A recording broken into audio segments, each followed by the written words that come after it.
Example number 9.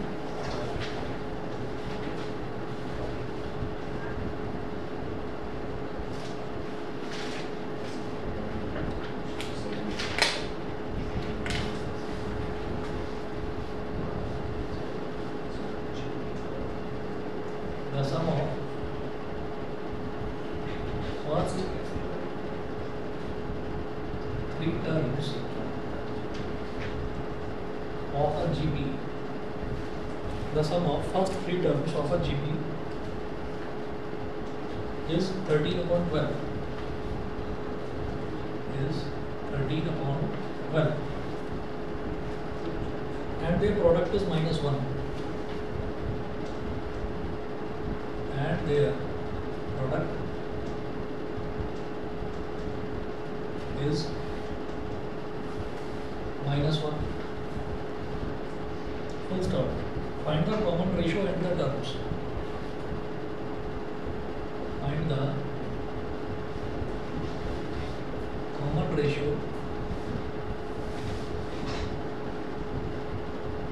and the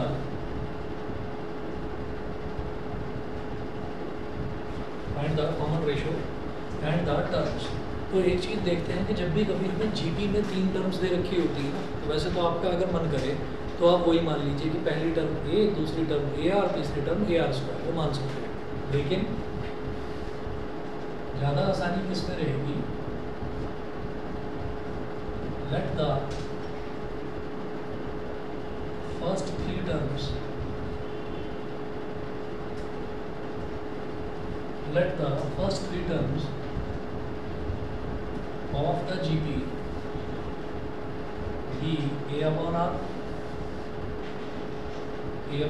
comma a, comma ar। ठीक है, तो कोई भी एक टर्म होती है उसमें हमने r मल्टीप्लाई कर दिया, जैसे a अपॉन r में r मल्टीप्लाई कर दिया तो a आ गया, फिर a में r मल्टीप्लाई कर दिया तो a r आ गया। अब a r में r मल्टीप्लाई करेंगे तो a r स्क्वायर आ जाएगा। तो हमने जानबूझ कर दिया है ये। इससे क्या फ़ायदा होगा? याद करिए, जब AP में 3 टर्म्स होती थी, तो AP में जब 3 टर्म्स होती थी तो हम A माइनस डी, A और A प्लस डी ये लेते थे, है ना। तो उसी तरीके से अगर GP में हमारे पास 3 टर्म्स का क्वेश्चन आएगा तो हम A अपॉन R, A और AR ले लेंगे।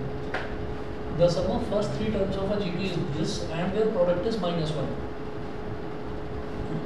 तो given A upon R plus A plus B R, तो तीनों का जो सम है, फर्स्ट 3 टर्म्स का सम वो दे रखा है 13/12। इक्वेशन नंबर 1 बोलकर छोड़ दिया इसको। उसके बाद तीनों का जो प्रोडक्ट है वो A upon R into A into A R, ये है -1, ये हो गया। ठीक है, इससे क्या होगा? इससे आर से आर कैंसिल आउट हो गया। इक्वेशन नंबर 2 की अगर बात करें, आर से आर कैंसिल आउट हो गया, a इंटू ए क्या हो गया? a cube is equal to -1। तो अगर -1 का क्यूब रूट लेंगे, नेगेटिव का क्यूब रूट लिया जा सकता है, ठीक है, तो -1 का क्यूब रूट लेंगे तो भी -1 ही आएगा। तो a की वैल्यू आ गई -1, a की वैल्यू -1 आ गई। तो इन्होंने बोला find the common ratio and the terms. तो कॉमन रेशियो r अभी निकाल लेंगे। Substitute this value in equation 1।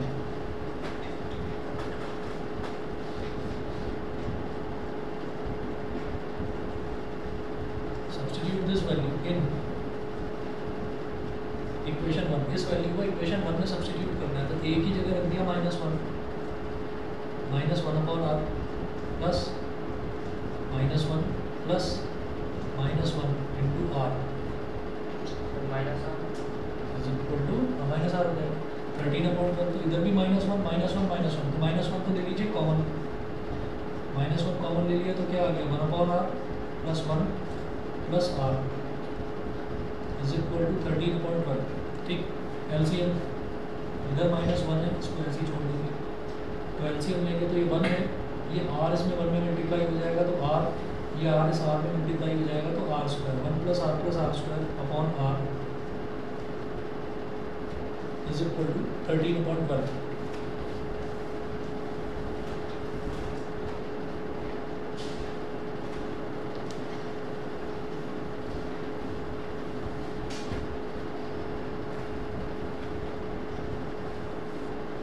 ठीक है, अच्छा उसके बाद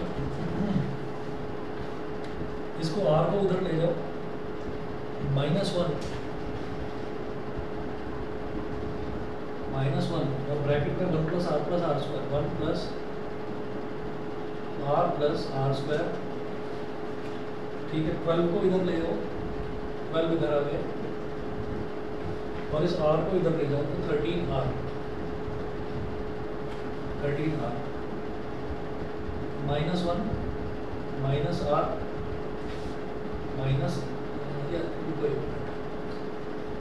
12 के साथ भी मल्टीप्लाई कर दीजिए सीधा सीधा, ये हो जाएगा। या -1 को उधर ले जाओ, छोड़ो, ये सारा नेगेटिव करने से बेटर ये है कि उसको उधर ले जाओ। ये हमारे पास हो जाएगा 12r² + 12r + 12 और इस -1 को उधर ले गए, डिवाइड में अगर -1 चला जाता है तो वो इसको नेगेटिव बना देता है, -13r, इसको इधर ले आएंगे तो 12r² + 12r + 13r + 12 = 0। ये हो गया। ठीक, अब ये हमारे पास आ गया 12r², 12 + 13 कितना हो गया, 25r + 12 = 0। अच्छा, अब क्वाड्रेटिक इक्वेशन बन गई, कॉमन कुछ लिया नहीं जा सकता तो हम 12 को 12 से मल्टीप्लाई कर देंगे, क्या बन जाएगा 1/4। ठीक है, 12 × 12 कर दिया, ये बन जाएगा 1/4। ठीक है, अब 25 को इस तरह से स्प्लिट करना है कि उसका एडिशन या सब्ट्रैक्शन वो तो 25 के बराबर आ जाए और मल्टीप्लिकेशन 1/4 के बराबर आ जाएगा। 16 9 = 144 और 16 + 9 25 होता है। ठीक है, तो वही कर लेंगे यहाँ 12r² + 16r + 9r + 12 = 0। ये हो गया। अब इन दोनों में हमने ले लिया 4r कॉमन, जब 4r कॉमन लिया यहाँ पर आ गया 3r और यहाँ पर आ गया 4 प्लस इधर 3 ले लिया कॉमन, यहाँ पर क्या आएगा 3r + 4 = 0। तो रिजल्ट क्या आ गया 3r + 4 × 4r + 3 = 0। तो 3r + 4 = 0 और 4r + 3 = 0। तो यहाँ से r = -4/3 और यहाँ से r = -3/4। तो r की दो वैल्यू आ गई, -4/3 और -3/4। ठीक है, अच्छा, तो दोनों ही वैल्यू चलेंगी, कॉमन रेशियो में ऐसा कुछ नहीं कि कोई वैल्यू छोड़ सकते हैं, तो दोनों वैल्यू चलेगी। तो हम ये कहेंगे केस फर्स्ट,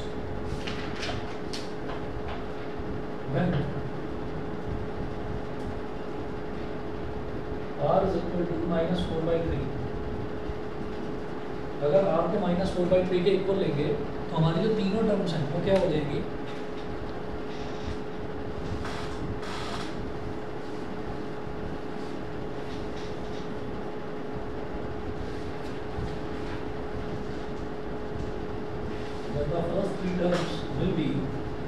तो पहली जो 3 टर्म्स हैं वो क्या हो जाएंगी, a/r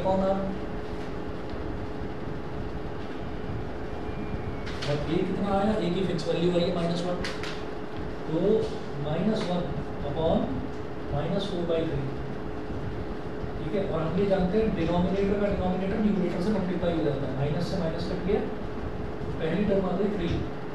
ठीक है, और दूसरी टर्म है a क्या आ गया -1, वो तो फिक्स है। ठीक है, और तीसरी टर्म है AR, A क्या है -1 और R क्या है -4/3। मल्टीप्लाई करेंगे रिजल्ट क्या आ जाएगा 4/3, 3 -1 और 4/3। ये तो हमारा फर्स्ट केस हो गया। फिर सेकंड केस की बात करेंगे। Case second,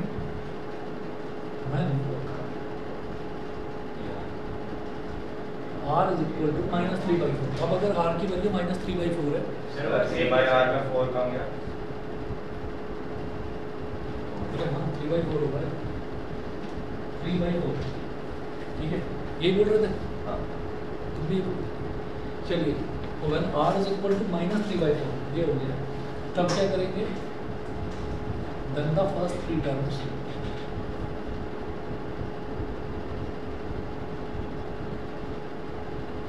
first three terms will be, पहली टर्म है a अपॉन r, a है -1 और r इस बार कितना है -3/4, तो माइनस से माइनस करके डिनोमिनेटर का डिनोमिनेटर न्यूमरेटर में आ गया, ये हो गया 4/3, 4/3।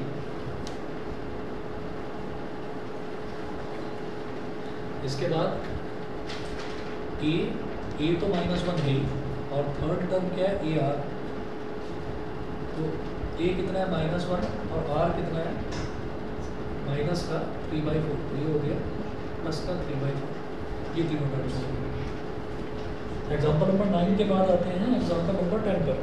एग्जाम्पल नंबर 10 में देखिएगा,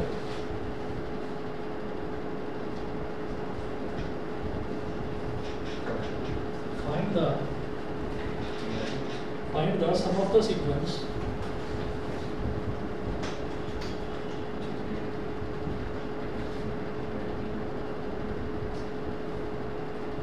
find the sum of the sequence 7, 7, 7, 7, 7, 7, dot dot dot, 4 बार 7 है, चलो ये भी लिख लो, dot dot n terms, 2 small n terms। तो हमको इस पूरे सीक्वेंस का सम बताना है, ये सारे जो टर्म्स है 7, 77, 777, 777, 777, इन सब का सम बताना है। कहाँ तक बताना है? n टर्म्स तक बताना है, ठीक है। तो कैसे करेंगे इसको? इसको लिख देंगे Sn, sum to n terms, तो ये ऐसे लिखेंगे 7 + 77 + 777 +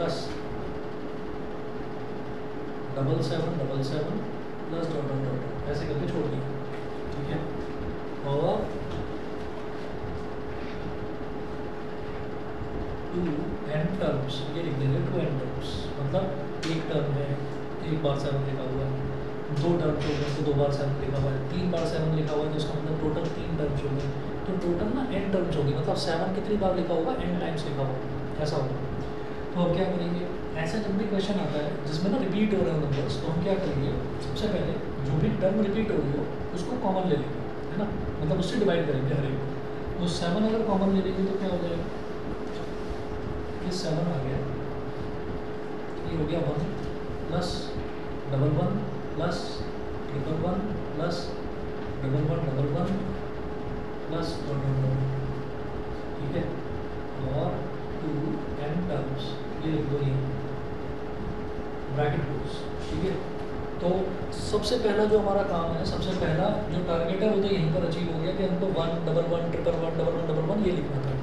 फिर उसके बाद हम क्या करेंगे, हम इनको कन्वर्ट करेंगे 9 99 999 9999 उसमें कन्वर्ट करेंगे। तो वो कैसे होगा, 9 से मल्टीप्लाई करो, 9 से डिवाइड करो, तो ये ऐसे हो जाएगा Sn। तो 9 से डिवाइड जो करा उसको डिवीजन वाले को तो बाहर ले लिया, मल्टीप्लिकेशन वाले को अंदर मल्टीप्लाई कर दिया, ये हो गया 9 + 99 + 999 + 9999 + dot dot dot 2n terms.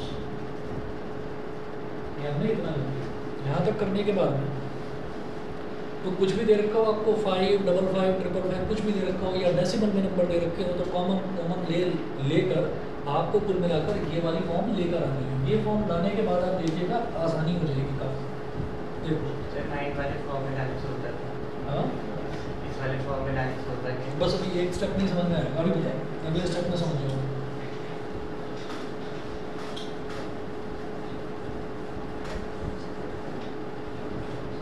हमें कुल मिलाकर ये जीपी बनाना है, तो जीपी ऐसे तो बनता हुआ नजर नहीं आ रहा, तो हम क्या करेंगे, जैसे ये 9 है ना, इस 9 को जो पहला वाला 9 है बाहर तो 7/9 है ही,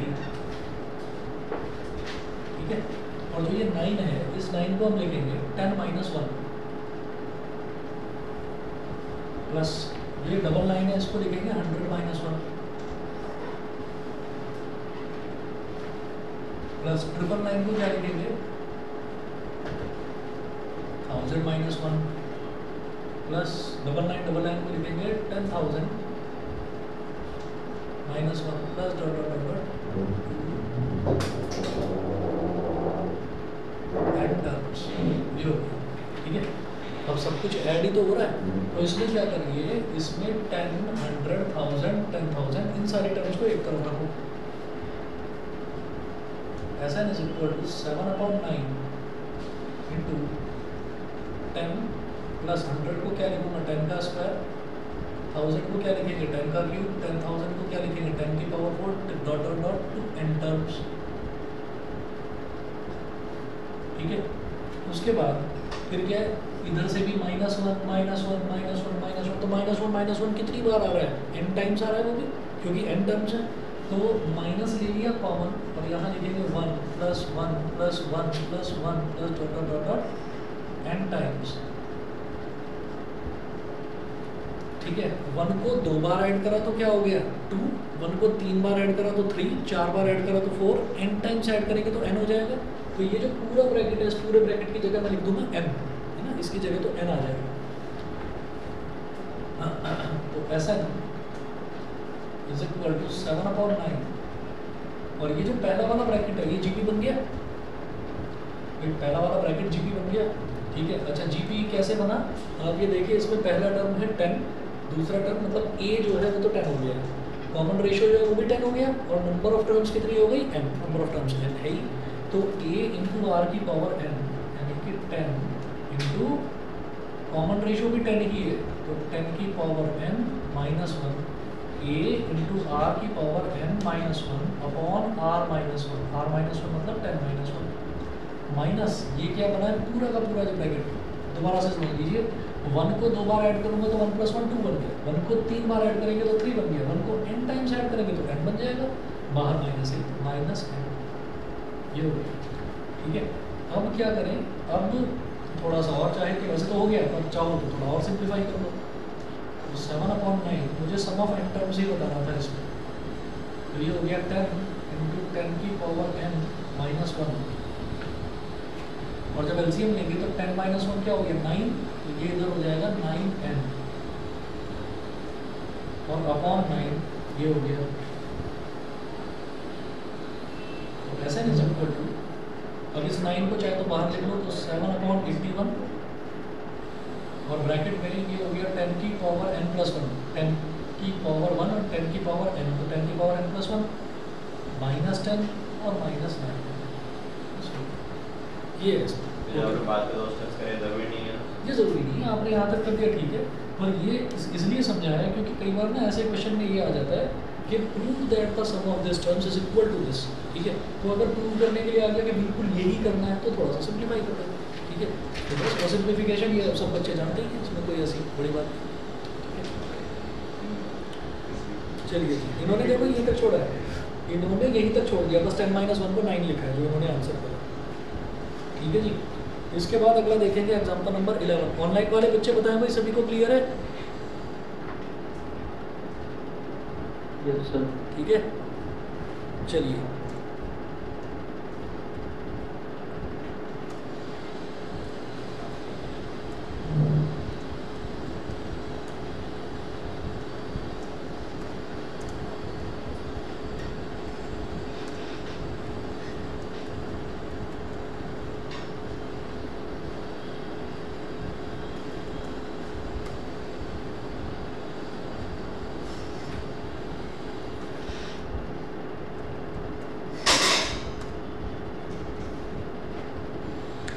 चलिए जी, अगला क्वेश्चन भी बहुत इंपॉर्टेंट है, example number 11।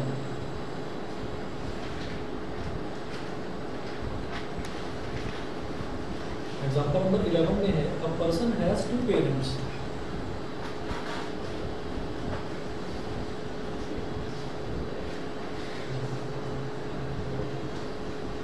Person has 2 parents, 4 grand parents,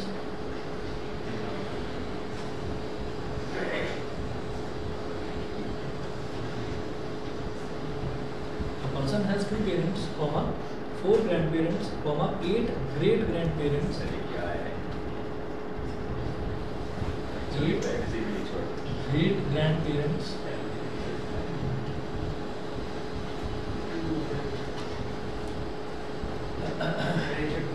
and so on, and so on. Stop. Find the number of his ancestors. Sir मान लो अगर अडॉप्ट कराओ बीच में किसी को, हाँ ये तो नहीं है, इसमें कुछ ऐसा नहीं है। एक्सेप्शन केमिस्ट्री थोड़ी है। Number of his ancestors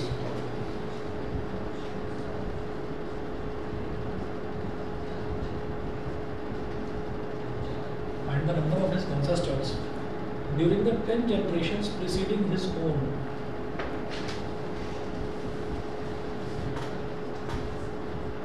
During the 10 generations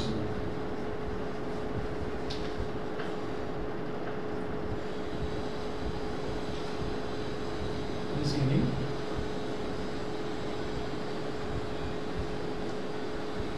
his own.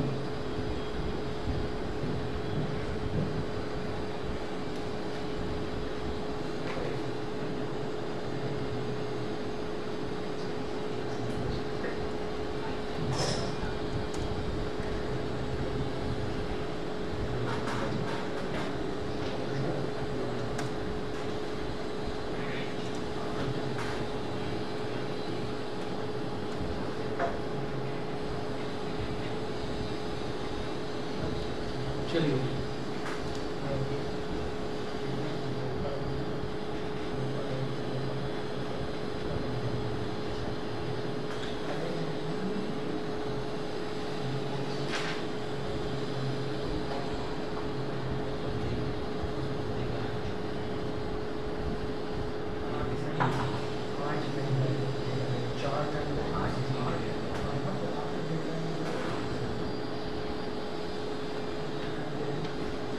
चलिए अगर देखिएगा तो बोल रहे हैं द पर्सन हैज 2 पेरेंट्स, ठीक है, तो mummy papa 2 parents, 4 grand parents और दादा दादी नाना नानी, फिर 8 great grand parents. 8 great grand parents ये भी समझ गए होंगे कि भाई दादा दादी के मम्मी पापा, ठीक है, मतलब दादा के मम्मी पापा 2, दादी के मम्मी पापा 2 और 2 4, और फिर ऐसे नाना के 4, मतलब टोटल 8 हो गए।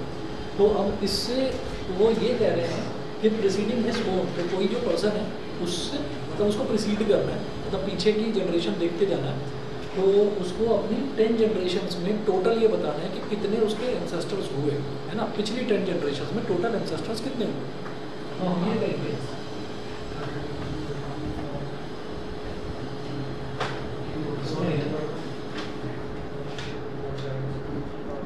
कि नंबर ऑफ एंसेस्टर्स preceding कितना नंबर मिला? नहीं तो मेरे पे तो है ही वो। हाँ बुकी नहीं है। अच्छा 2046 बन रहा है, 2046 number of ancestors preceding his own generation, मतलब खुद की जनरेशन को काउंट नहीं करना है, मम्मी पापा से स्टार्ट करना है, क्योंकि मम्मी पापा कितने हैं? 2 हैं, है ना, मम्मी पापा 2 हैं, 2046 आ गया। 2048 आएगा, उसमें से माइनस करना होगा। फॉर्म्स a series 2, ये तो पेरेंट्स हो गए, 4 ये ग्रैंड पेरेंट्स हो गए, 8 ग्रेट ग्रैंड पेरेंट्स हो गए, है ना, टिल 10 टर्म्स, तो 10 टर्म्स तक जाना है भाई, 10 टर्म्स तक जाना है ना उनको। तो क्लियरली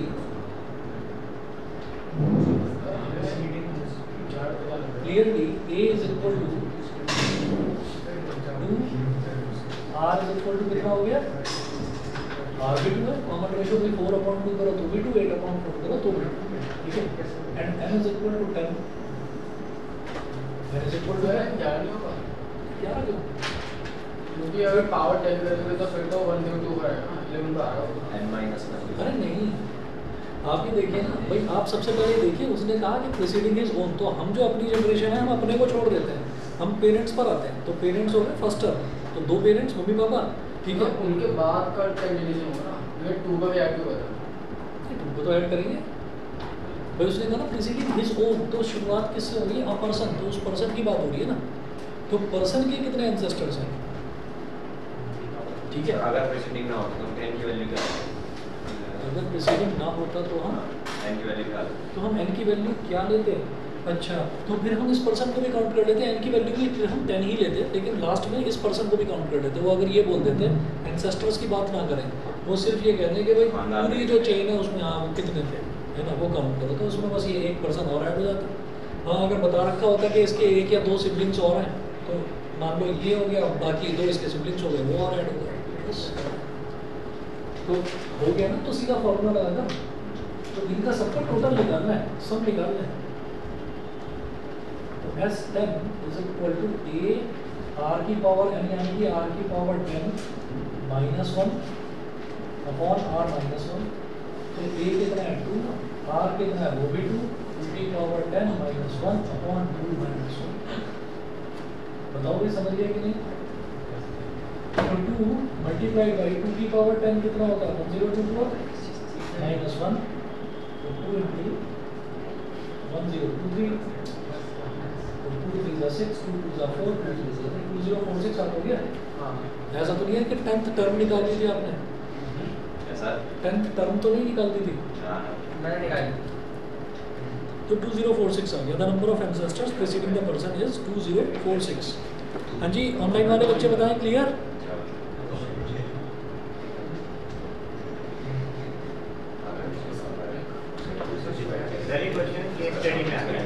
हाँ, इंपॉर्टेंट है क्वेश्चन।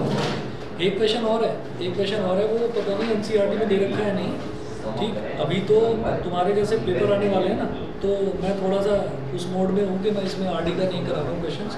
एक क्वेश्चन ये है कि एक पर्सन है, वो सोशल अवेयरनेस के लिए, वो लंबी सी कहानी लिखी हुई आएगी उसमें, कि उसने सड़क पर एक्सीडेंट होते हुए देखा, तो उसने सोशल अवेयरनेस का एक कैंपेन चलाया और उसमें ये कहा कि मैं एक अननोन आदमी बनकर मैं किसी को लेटर लिख रहा हूँ। तो मैंने लेटर लिख दिया और मैंने लेटर में लिखा कि आप सड़क पर मतलब वो ट्रैफिक के रूल्स के, इन ट्रैफिक के रूल्स को 5 मिनट निकाल कर पढ़ लो, है ना। तो वो एक क्वेश्चन है अच्छा खासा लंबा।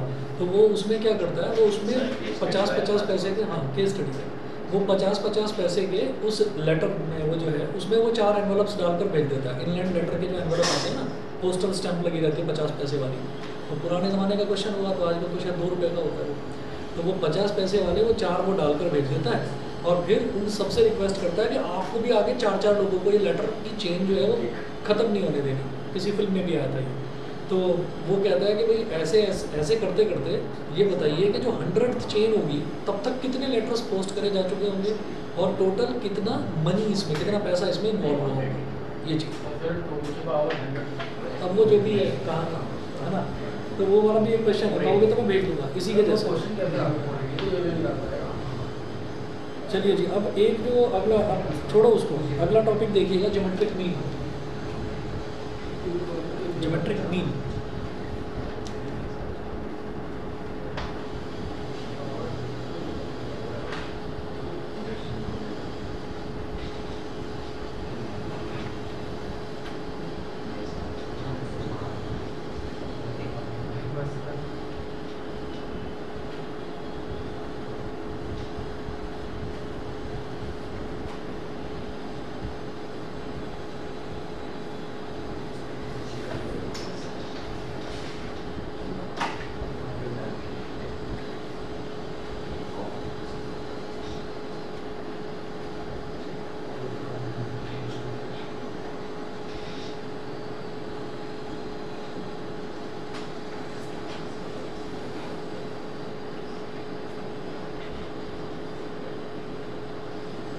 हाँ जी, ज्योमेट्रिक मीन कैसे निकाला जाता है?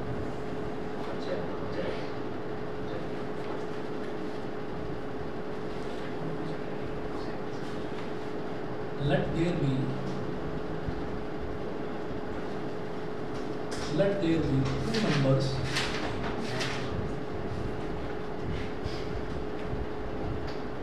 A and B, then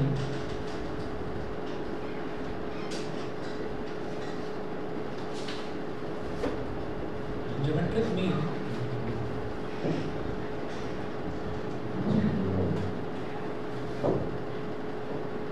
between them is given as तो जैसे दो नंबर होते हैं, उनके बीच में अगर कोई बोले कि अरिथमेटिक मीन निकालो, तो कैसे निकालते हैं? दोनों को ऐड करो, डिवाइड बाई 2 कर दो। ज्योमेट्रिक मीन कैसे निकाला जाता है, दोनों को मल्टीप्लाई करो और दोनों का स्क्वायर रूट ले लो।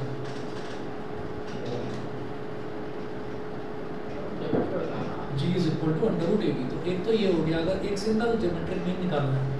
फिर ये है कि हमारे पास पूरी की पूरी एक सीरीज दे रखी है, उसमें नंबर हैं A B C D E F G H. तो हर एक के बीच में हमको ज्योमेट्रिक मीन इंसर्ट करना है, या कोई दो नंबर है, उन दो नंबर्स के बीच में वो बोले आपको कि आपको 4 ज्योमेट्रिक मीन्स इंसर्ट करने हैं।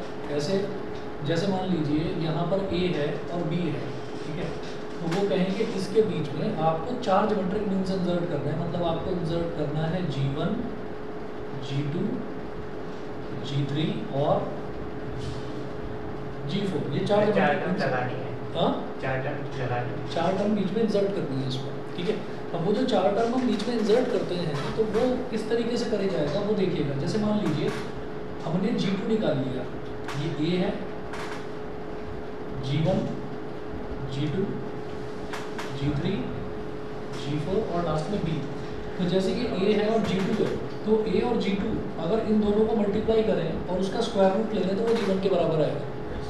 G1 और G3 को मल्टीप्लाई करें और अंडर रूट ले लें उसका तो वो G2 आएगा। मतलब जो बीच में लिखा हुआ है टर्म वो आगे और पीछे वाले टर्म का ज्योमेट्रिक मीन है, ठीक है। और ये इसमें GP में होता ही है, ये GP में होता ही है। आप ये देखिएगा, जैसे हम बात करते हैं इस तरीके से A AR AR square AR cube, यही होता है ना ज्योमेट्रिक प्रोग्रेशन। मैंने A और AR स्क्वायर ले लिया, दोनों को मल्टीप्लाई करो, A इंटू AR स्क्वायर क्या हो जाएगा A स्क्वायर R स्क्वायर, और दोनों का स्क्वायर रूट ले लो तो क्या आ गया AR आ गया, यानी कि बीच की टर्म आ गई। अब इसको और इसको मल्टीप्लाई करो और उसका स्क्वायर रूट ले लो तो A इंटू क्या हो गया A स्क्वायर R की पावर 4, इसका स्क्वायर रूट ले लो तो क्या आ जाएगा A R स्क्वायर। तो ये वाला टर्म आ गया। तो क्या है कि वो जो ज्योमेट्रिक मीन का एक पूरा सीरीज बन जाती है ना, वो GP बन जाती है, ठीक है। तो हमें क्या करना है, यहाँ पर नोट करिएगा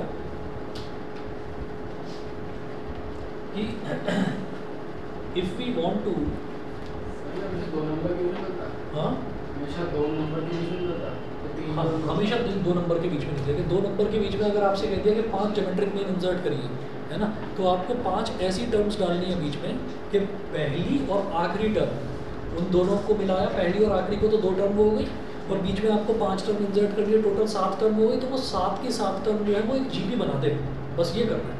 तो ये क्या होता है, अगर 3 नंबर होता है ABC और उसका क्यूब कर देते हैं, मतलब अंडर रूट क्यूब या जितने टर्म्स होते हैं उसका क्यूब कर देते हैं। ये मालूम नहीं मेरे को क्या चाहिए, ठीक है। हो सकता है एक टॉपिक और भी होता है जो सिलेबस में नहीं है और काफ़ी टाइम से 10-12 साल से हटाया हुआ है उस सिलेबस में। 3 तरीके के प्रोग्रेशन होते हैं, अरिथमेटिक प्रोग्रेशन, एक ज्योमेट्रिक, एक होता है हार्मोनिक प्रोग्रेशन। तो शायद हार्मोनिक प्रोग्रेशन में कुछ उसमें ट्रिग्नोमेट्री भी इन्वॉल्व है क्या? हाँ, तो बस शायद वो फिर हार्मोनिक प्रोग्रेशन की बात है, HP बोलते हैं उसको। चलिए, तो यहाँ पर ये लिखिएगा कि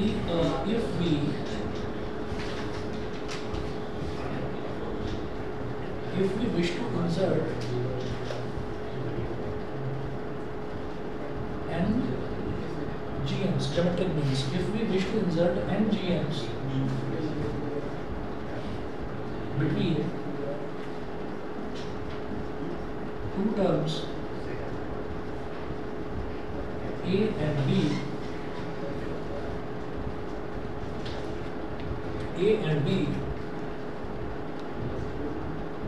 that is G1, G2, G3, till Gn between A and B, then we proceed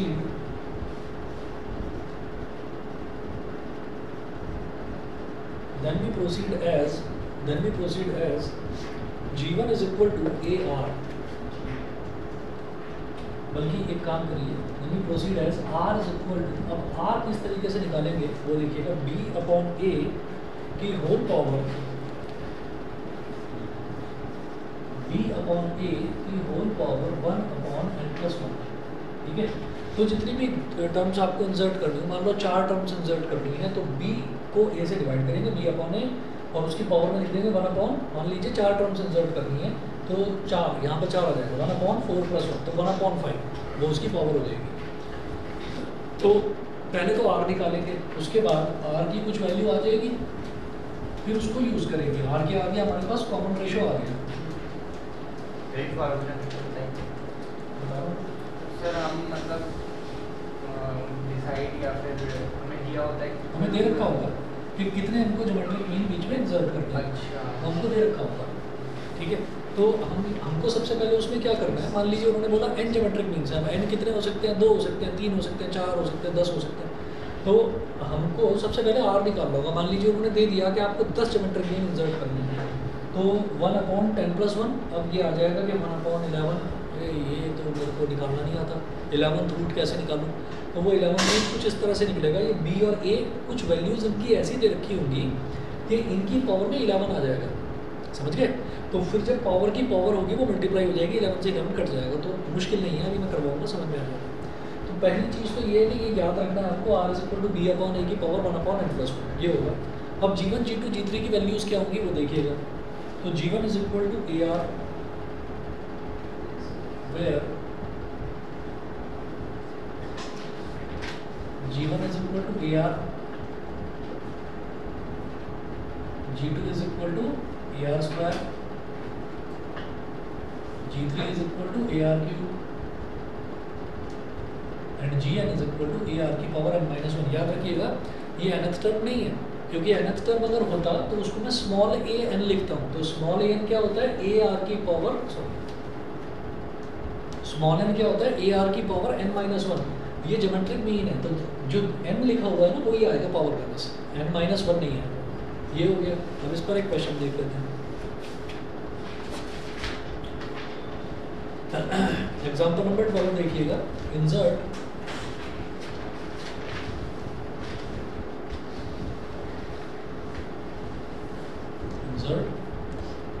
three numbers between 1 and 256.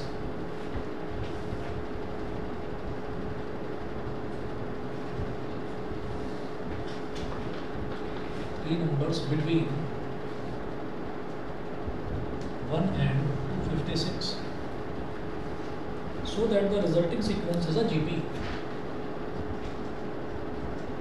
So that the resulting sequence is a GP.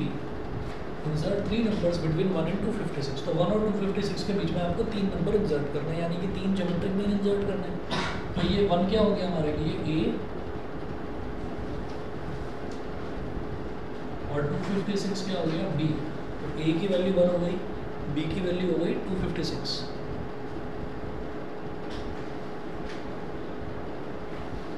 तो R = B/A की पावर 1/n + 1।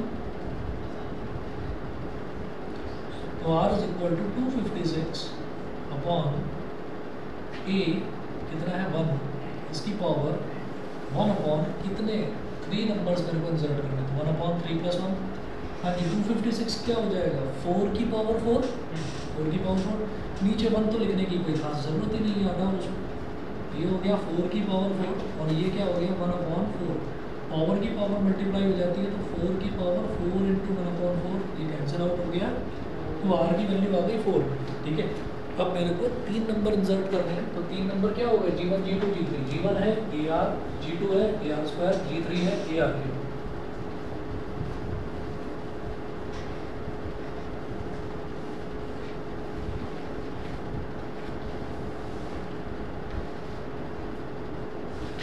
तो G1 है AR, अब A क्या है, first term 1,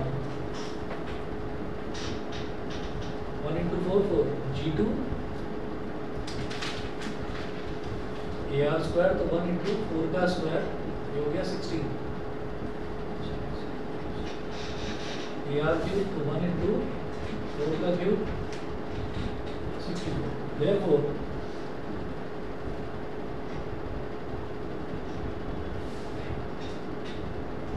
resulting sequence will be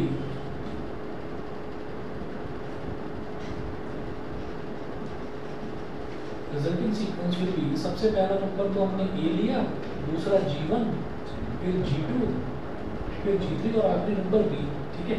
तो ए क्या था 1, G1 कितना आया 4, G2 कितना आया 16, G3 आया 64 और B आया 256। ये 5 नंबर हमारे पास आ गए, ये G2 बन गया रिजल्टिंग सीक्वेंस, ठीक है। फिर आगे है relationship between EM and GM, ये नेक्स्ट क्लास में कराता हूँ। और आप क्या करिएगा इसमें, इसमें आर -4 भी है, -4 -4 -64 भी है।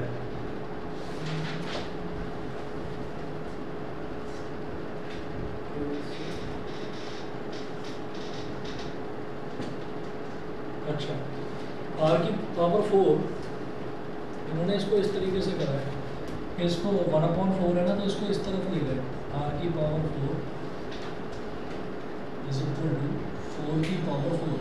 अब इवन है ना पावर, तो वो प्लस माइनस आ जाएगा, R इज इक्वल टू +-4, ठीक है। -4 लेकर भी करेंगे, आपके पास 3 नंबर और है, -4 लेकर करके, ठीक है। लेकिन